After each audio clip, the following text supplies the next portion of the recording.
తెలంగాణలో కాళేశ్వరం ప్రాజెక్ట్ పునరుద్ధరణ అంశంపైన రాజకీయం ఒక్కసారిగా వేడెక్కింది. కాళేశ్వరం బ్యారేజీల పునరుద్ధరణలో కాంగ్రెస్ ప్రభుత్వం ఘోరంగా వైఫల్యం చెందిందని తెలంగాణ బీజేపీ చీఫ్ రామచంద్రరావు ఆరోపించారు. సీఎం రేవంత్ రెడ్డికి బీజేపీ తెలంగాణ రాష్ట్ర అధ్యక్షుడు ఎన్ రామచంద్రరావు బహిరంగ లేఖ రాశారు. రేవంత్ రెడ్డి ప్రభుత్వ చేతగానితనం వల్లే నేడు ఉత్తర తెలంగాణకు తాగునీరు అందడం లేదంటూ తీవ్ర స్థాయిలో మండిపడ్డారు.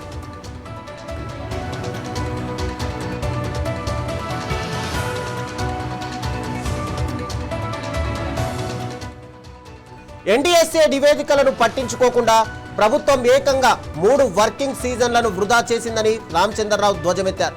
తప్పులన్నీ రాష్ట్ర ప్రభుత్వానివే పెట్టుకొని ఇప్పుడు కేంద్ర కమిటీపై నెపం నెట్టి సీఎం రేవంత్ బాధ్యతల నుంచి తప్పించుకునే ప్రయత్నం చేస్తున్నారని లేఖలో ఫైర్ అయ్యారు.